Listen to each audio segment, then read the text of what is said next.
have a few questions. So please be patient as I go through these, but I'm going to try and answer every one of them. So can we upgrade the Wi-Fi? Our program utilizes it frequently to video conference, but the connection is always unreliable. So we are actually upgrading the Wi-Fi throughout this building right now. I'm hoping that we just haven't got to this area yet, because I wouldn't want to say that we've improved it already and this is the experience. But so the short answer is yes, we are working on, throughout the building, improving the Wi-Fi experience for everyone.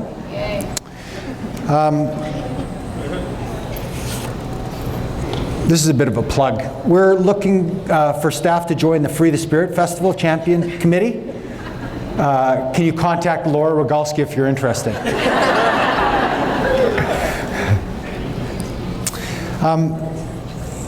This is, I think, from a volunteer. It comes clear. What strategy do we have in place to improve the survey score? She's talking about the engagement survey, a score of 71. How can interns and volunteers get more involved in contributing to improve the score?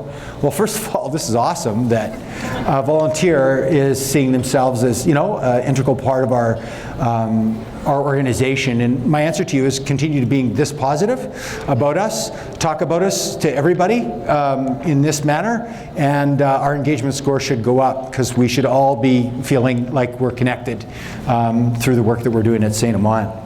So thanks for that one. This came through Facebook Live, and it says, what services are being provided that are for aging out kids in the autism program? And will my child receive funding to continue ABA? So there are some kids, because of when they come into the program, the term we use is age out. They don't get a chance to get full access to the early learning services. So we have been trying to respond with kind of an enhanced parent support model for those families. So we are offering something, and the government has given us a little bit of extra money to address some of those kids in that category. So that would be the first part of that answer. And then, will my child receive funding to continue ABA? When kids go into school, there is a consultative model that is available, but it's only available to kids who have been through the early learning. But I don't want to in any way, because I think there's a parent watching probably online, I do want to say that the schools have resources available to help children. It's not just us that are there for kids when they get into school. So, do you foresee any big changes in the cafeteria or nutrition services? Many staff members have been worried of job cuts. Can you put us at ease that this will not happen? Or will there be cuts, and to what degree? So this is a topic that we've talked about at the town hall that I think I've stood here a couple of times and talked about that the cafeteria for us is, we're the burger that you're eating, the example I use is it's, costs you $5, it costs us 10. And that's not long-term sustainable. And then the other part of our nutrition services is based on the number of people living here, we've had a reduction in census. So we know that we have to prepare fewer meals. So it's not a simple answer to this question, and I want to be really, really careful, because when I'm talking about staff and what's going to happen, I don't want to talk about that in front of everybody. The first people that should be hearing about it are the staff that are involved, and my commitment would be that we would come to their meeting and be able to talk to them about what our plans are in the future. I can tell you as an organization that it is an area that we have been reviewing. We brought in outside consultants to help us with that, and we are in the process of working through those recommendations, and we'll be communicating directly with our nutrition staff around the services that we're going to be offering in the future and how those are going to be organized, okay?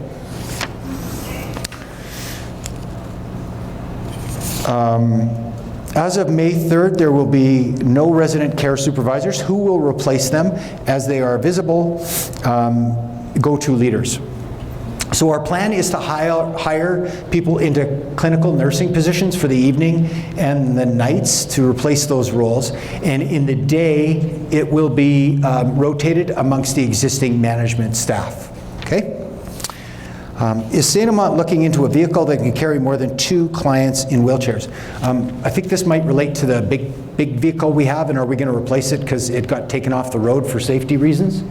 And the answer is that we're not going to buy as big a vehicle, but we are looking at ways to, or lease, I should say, as big a vehicle. We are looking at ways to ensure that we have adequate transportation for everyone. Is St.Amant looking at doing anything with all the sensory equipment in the pool? This is a bit of a complicated answer. In our pool, we have a sensory equipment that if you shut the lights off, it's wow experience. The problem is the City of Winnipeg pool people who license us or approve us say, no, too dangerous. So a bit of a disconnect, one that we've been trying to have a polite conversation on, and we hope to be able to resolve that. The other thing that we're doing is we have some focused attention on the pool right now, and so there should be better utilization as we move forward, and I can assure you that that will also be happening for the outside pool, because I've heard that, I think we just found out we got 2 lifeguard positions for the summer, so we're going to try and make sure that the outdoor pool gets utilized a little bit more by everyone too. We are advocating for our clients to experience life as we do. How come they cannot have their own birthday celebration on the day of their birthday? Why make one birthday celebration for all the month, everybody in that month? Just because they are tube-fed doesn't mean they don't have the right to have their own birthday cake and celebrate with friends. Some units are celebrating only if it is a millennial birthday. We celebrate every year. Why can't residents as well? It's a good question. So I will give this to Carrie, and she can work this through with her team, but to me, the fact that, if we can, for a person-centered organization, what are we doing to recognize people's birthday that want to have their birthday recognized? I think that's true person-centered, is sometimes people don't want to have a big celebration, but we need to figure that out with them individually. So, okay, we'll bring that one forward.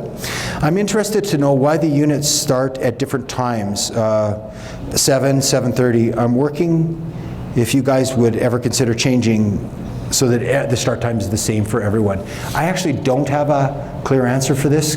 Is there a reason for our staggered starts at 7 and 7:30? There's a reason right now, but it's certainly something that we can consider changing in the future. So we are looking at possibly changing this in the future. Okay? So thank you. What kind of school experience do you need to work as an autism tutor? You need your grade 12, but my experience is that most of our tutors have some experience. We get a lot of U of M students through psychology, but they can have varied experience, but it is important they have that high school, grade 12. And what's the starting wage for a tutor? It's $14.66 an hour. Is there going to be something done about all the clocks?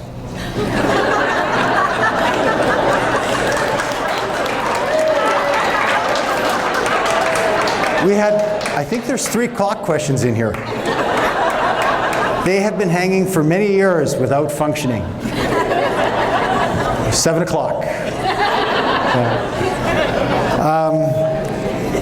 We actually had quite a discussion about this in management, and it kind of went, do we really need the clocks? Are they, they used to be a long time ago, nursing, and everybody went by those clocks. Now, everybody has their own phone, personal device, and we have other ways of telling time. So I think the short answer is that we're going to try and probably take out clocks from certain areas and have them in areas where we absolutely think they need to be, and those ones will be operational. Okay, so a bit of a, and just to put this in kind of practical terms, it costs a lot of money to go back and get those clocks working, and I think we could invest it in other things. I'll just put it that way. Okay. Can we explore the lighting in the cafe ceiling? Why am I standing out here? Because it's so dark in there. And the simple answer would be, why can't we just paint that white? It's apparently not that simple, the material that it's made of, and so we are looking at it, and we have it's been a conversation that we've been having. I just don't have a short answer for you on it, but thanks for pointing it out. Please bring the coffee cart back, and it would be great to have a breakfast cart too. And I would agree, that would be awesome. And it was a great experience for some of our volunteers, and I really want to thank them for all the work that they did in our volunteer services and kind of managing the petty cash every day. The bottom line was it just didn't support itself from a financial perspective. So we'd be happy to run a cart, you know, whenever we could, as long as it could pay for itself, but it just wasn't there. We just don't have the number of people who want to, you know, buy from a cart.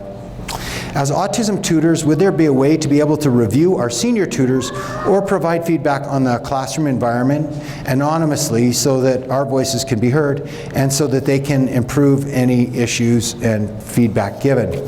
So we've had these kind of questions, not just from autism, but from different other areas, is that how do we give feedback on anonymously on certain people? Some of us have 360 feedback, so you know the people that we report to us give us feedback. That doesn't exist throughout the whole organization. What I will commit to, and I just had a brief conversation with Carrie, is that her group will look at this and see how they can collect good information so that we, you know, get staff feel heard about the type of support and supervision they're getting.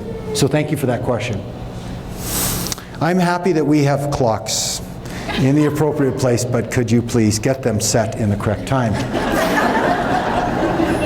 Do you know when management and union will meet to negotiate our next contract? So depending on who this is, there's different negotiating groups within our organization, but the answer for most groups is soon.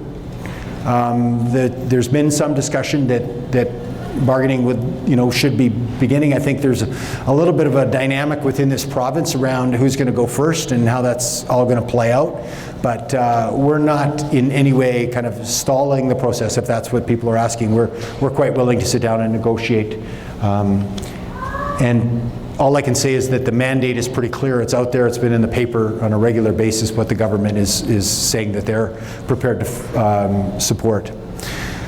Are we having a teacher or Indigenous Forum speaker every Thursday? So in the evenings on Thursdays in the past, we used to have a forum for anybody who we support that is Indigenous to come forward, and I guess anyone else could be welcome too.